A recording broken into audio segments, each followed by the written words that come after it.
Hey everybody, this is the Sliders Review, and I'm here today to talk to you about Stargirl Season 2 episode, I forget.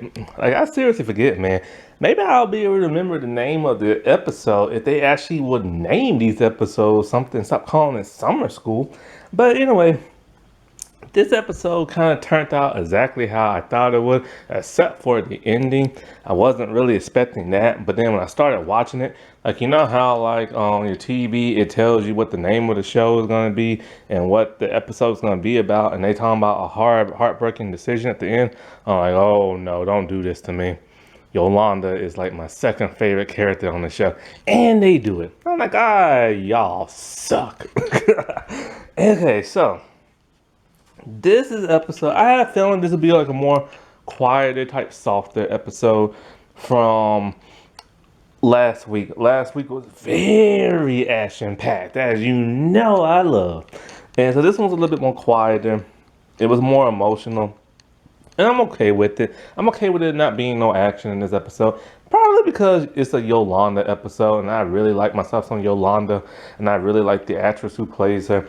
And Yolanda has not done much of nothing this season, so I was happy to get like a solo episode of her. Like, thank God I found it. So how it starts off, I really don't know. See, I missed the first like minute and a half of it because I was like warming up my food because I wanted to eat some tacos and stuff.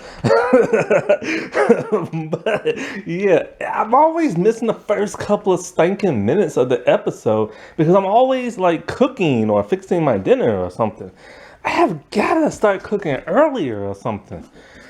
But I digress. So anyway.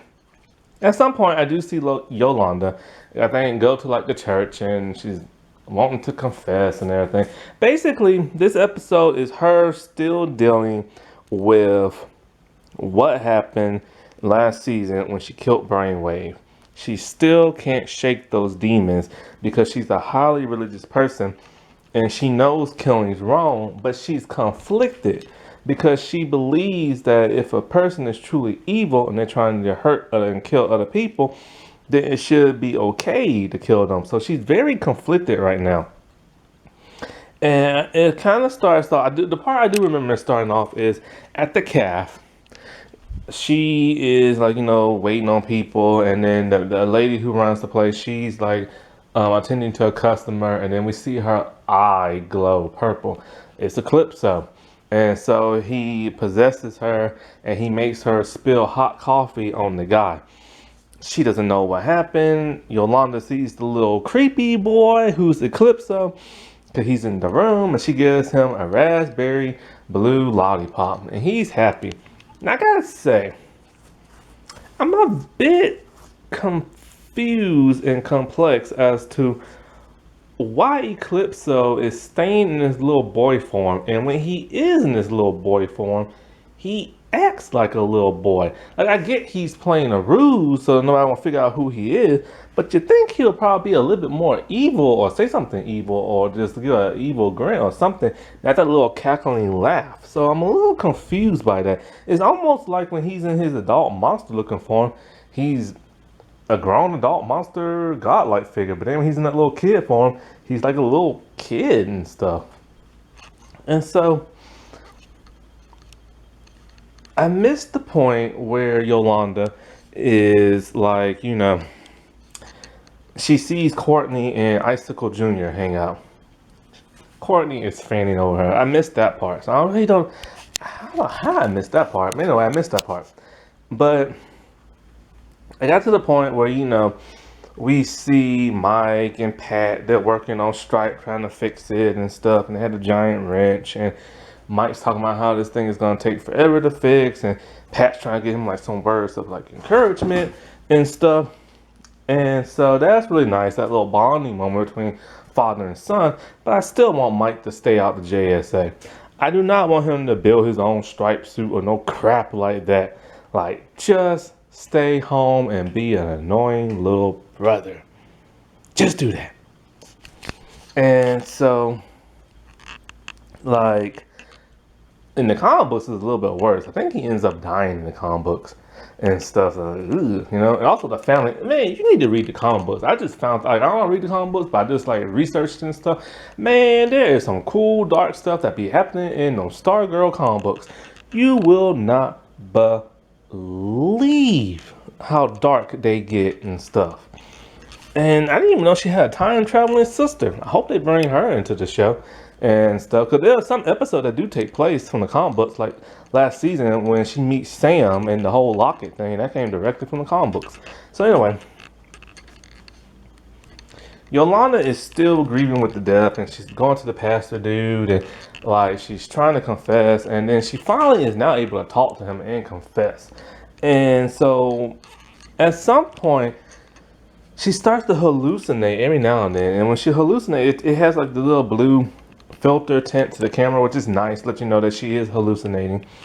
And so I remember one part that she was at school, and she sees Courtney fanning over Icicle Jr. on the cell phone, and then she gets like a text from like Henry talking about showing me your picture and stuff, and you know, and then she just starts like freaking out because, and I was starting to think, is this Eclipso messing with her brain, or is it brainwave? Like I wanted to believe so badly that a little bit of brainwave is inside her brain, which I still not 100% positive or true if it is or not. But anyway, she does confess this to the priest dude, and he breaks his cardinal rule. Like he calls in her mother, and the thing is like he says he didn't tell her what she said, but like you're not even supposed to call up the person, but they're like family friends and stuff like that. And that's the cardinal. Like you're not, if you're a priest, you are not supposed to do that. That's one of them people that you can confess anything to, and they won't even go to the cops. Like it's a strange. This is a strange rule they have. I don't know how they do it. I wouldn't. I'll be spilling my guts when I look. Police officer, this person said they violated this person. They murdered this person. I would do that. And so like, Yolanda's mother is just in her rude, cranky love. I have never liked Yolanda's mother ever since last season. We've only seen her mother once, so I kind of forgot who she was. And so, but I had a feeling it was her just because of the way Yolanda was creeping up on them and stuff. And so, speaking of Eclipso, Yolanda's brother from season 1 is technically Eclipso from the comics. He's one of them. But in the comic books, that's her cousin, not the brother. And her brother was actually the only person who was like supportive of her. I assumed that he would end up being a new Eclipso, but he didn't. So anyway, like so when they're in the church and her mom's being like a butthead and everything, Yolanda thinks she sees brainwave, so she goes after him, but it's not him. So at some point, she talks to Courtney finally, and well, no, Courtney sees her freaking out at school, so she knows something's up. So she talks to Yolanda, and so they all decide to have a heart-to-heart with the team, because the other two team members don't know that Yolanda killed Brainwave. And so when she confesses it, they are just shocked, and they're even a little bit more shocked that Courtney knew and lied to them. But they weren't like too upset that they lied to him. However, Rick is all like, you know what, I would have killed Brainwave too. And then Yolanda just completely like personality shift, man. She's all like, oh, really? Then why didn't you kill Solomon Grundy and stuff? And Rick just doesn't even answer. But then he finally doesn't. Like, oh, my hour was up. And she's like, whatever, man. Like, she's like, the only reason why you didn't kill him because you didn't have it in you to kill him. Because you're not like me. You're not a murderer and stuff. And I was very surprised she talked to him that way. I was even more surprised he let her talk to him that way. Because, you know, he's like the little grumpy, angry bad boy type. And so then, you know, because what is the thing? I was surprised he didn't kill him either. His hour wasn't up. But then I think he realized Brainwave was controlling him or something like that. And so he just ended up forgiving Grundy and just told him like the leader. He felt bad for him or something. Either that or he felt bad that he was about to become like a murderer and stuff. And so then she asked, then I think he said something about, like, I can't remember, something about like, Brainwave is a bad person, and so it ain't like he killed like a good person, and they ask all around, everybody's okay with that, but then Beth is the only person who is not. And I kind of figured she wouldn't, because Courtney, of course, is okay with it, because she helped the lie and everything. Rick is so close to being a killer that, he's okay with it, but Beth is like the sweet pea of the group. So she tells her in a very sad and disturbing voice that she's just not okay with it. And I'm so happy she said that. But then this causes Yolanda to go off the deep end even more. And talking about, well, it's settled, and I guess I'll be the murderer of the group. Because, what are we gonna do when we find Eclipso? Who's gonna kill him? Courtney is not gonna be you, it's not gonna be Rick, and it certainly ain't gonna be Beth. So she said she's gonna have to be the murderer of the group to stop the bad guys and everything. In her mind, she's literally made up that if you are bad and you're trying to kill other people, then a hero should make a decision to kill. And it was an interesting discussion that they had. I just wish it would have went further than what it was. Sorry about that. My camera battery died out. Had to change the battery. And let's see where that left off. I just wish they would have went further, like with that, like around discussion of should they murder, should they not, and the whole Yolanda thing. I just wish I just needed so much more from that. And I needed everybody just to say something and then even to argue with each other instead of everybody being so quiet as Yolanda like goes off on everybody. So anyways, at some point, we see Courtney's mom at her business and she's talking about something. I really don't care because they keep shoehorning her in like every episode with nothing really meaningful and stuff like that. Except for last week, she had to call shade, so that was the one good thing she did. But they just keep adding her in. And so at some point, Yolanda goes back to like the church to confess some more. And then so she's confessing to the pastor dude. And then all of a sudden he turns into Brainwave. She comes out. And so she's having a discussion with Brainwave. And it's a really good discussion and everything. I really love the dialogue between those two. And then so he's using his power against her. And then he tells her he left a little bit of himself in her. I'm all like, yes, I was hoping that would happen. But then I wasn't really 100% sure. So then in a way, as he's like levitating her and dragging her like she's a witch and everything, which I love his power. Like, that's one thing that bugs me when they killed him last season. And they killed the other members too. It's just kind of like they were so good at being evil. They should have kept them on for at least 2 more seasons or something. Because these new villains they have now just aren't doing it. And this whole season's just not doing it for me. So anyway. In comes in Courtney as Stargirl, suited up and everything with her staff. And so she's ready to fight, and then Brainwave attacks her. So Yolanda gets upset, and then all of a sudden, Yolanda's costume morphed on her. So it's like, oh, okay, wait a minute. So that's a fake Courtney, and and so Yolanda is still hallucinating. But then I'm like, okay, I should have known that because of the blue filter tint. But anyway. So then Yolanda goes up to him, and she claws at his throat. Again, she just goes for the kill. And then he turns himself into like Henry. And so she's upset and she's like, no, no, you have to live. And all of a sudden, we see Courtney, not Stargirl, the real Courtney with the staff. And she's having Yolanda touch it with her hand and it's healing her and stuff. And so she's making her wake up. I'm all like, oh, okay. So Brainwave is not in her head. Because the cosmic staff, I don't think it just heals people to heal people. It had to be Eclipso. Because, see, the thing about Eclipso is that the light is supposed to harm him. But they're not really doing a good job of showing that in this show. Now, they did an amazing job in the Justice League cartoon when they had their own version of Eclipso and the Crystal. See, in that version, their Eclipso was like this demonic thing that a bunch of snake people worship. And so anybody who holds the crystal gets possessed by like the snake people, Calypso type people, and they do like evil stuff. They do his bidding and pretty much. And any type of light shining on that person in the crystal will exorcise him out their body and stuff. So So yeah, it had to be an eclipse of making her see all those hallucinations and stuff. But I always thought he makes people like do bad things. So I guess he's changing it up or whatever. And so like after that, and this is what thing that bugs me. Courtney came into the church with just her staff and her street clothes. Has she forgotten that she has a secret identity and the whole world doesn't know it?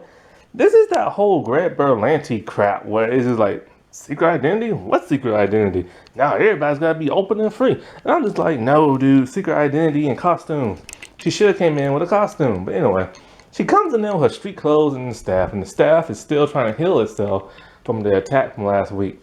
And so then her and Courtney are having a talk. And Yolanda tells her pretty much that, she just can't do it no more. Like, she just can't. She doesn't want to be a murderer anymore. And she doesn't even want to be Wildcat no more. And then she gets mad at Courtney talking about why. Like, out of everybody, why did you choose me? I just want to be a girl who want to be left alone with no friends and this and that. And so she quits being Wildcat. But then she also ends up quitting being Courtney's friend, which was so sad. Courtney kept calling her over and over and over, and she would not answer to her. But then her mom answered her cell phone, and her mom was nasty to Courtney, talking about, I knew you was a bad influence on my daughter and blah, blah, blah, blah. How?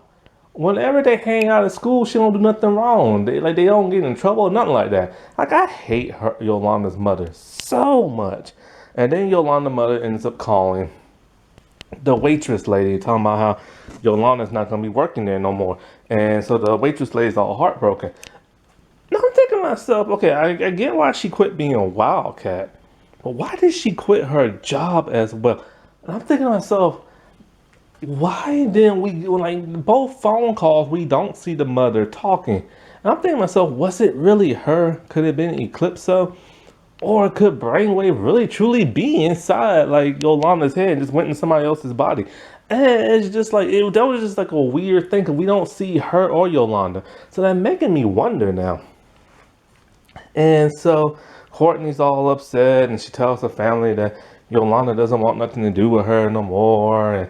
And then Mike, he said something about like, Courtney finally confesses to her family what Yolanda did too. And Pat's not even upset. But like, Mike said, it's probably just like an accident, something like that. He talks about something about he did something when he was driving the car and he ran over Isaac. And it was just an accident. And I'm thinking to myself, Isaac, isn't that the long shaggy haired dude with the violin?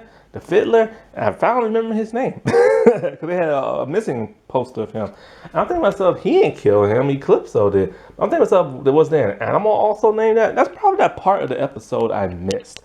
So maybe, I don't know. Anyways, so the episode ends, and next week's episode, we're getting a Rick episode, him and Grundy and everything. And we're probably finally now going to get some answers as to why Rick has been acting the way he has with Solomon and stuff. And we need to know, because this is just bugging the crimson waves out of me. And so, but before that, the episode ends with Beth. She's asleep because, she didn't do much of this episode or this whole season because her and Rick and Yolanda apparently don't matter to this show no more. And now, like, the show is now, it's called Stargirl, and it's finally focusing on Stargirl.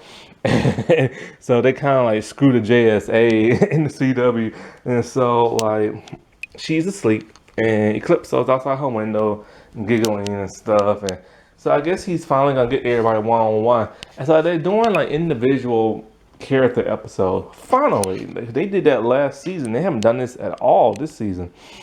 So I'm interested to see what happens next week with, Rick and stuff. And I don't really like Rick's new personality this season. Like, I love the fact that he's a nice guy now, but I need to keep him with some edge, and he doesn't have that much edge. He'll have a little tiny edge here and there, but then it disappears. And so it's kind of like you just can't 360 a character like that, or 180 a character, whatever you call it, and stuff. Like, they need to stay consistent of how they were before and everything. I mean, Beth is still Beth. So Courtney's still Courtney. So why can't Rick still be Rick, you know? Now, chances are Yolanda will probably become Wildcat again. I truly doubt that the actress is gonna quit, because what else is she gonna do? You know what I'm saying? But I gotta hope she's not done, because I really like that character a lot. Now there are two other Wildcats in the comics. One is the son of Ted. He was actually featured, I think, in Arrow. I know that Wildcat was. That was a completely different Wildcat, played by completely different actor than the one Stargirl. And his little son, you know, supposed to take up the mantle. But I don't know if they'll do this season. Plus, I don't want them to go that route. I like having a female Wildcat, you know. But then again, there's a lot of females on the new JSA team. There's like 3, and there's only like 1 dude and stuff. Well, 2, because Pat, I forget about Pat. But his suit's like messed up because it costs too much money for the show. Alrighty, well, I'll talk to y'all later. Bye.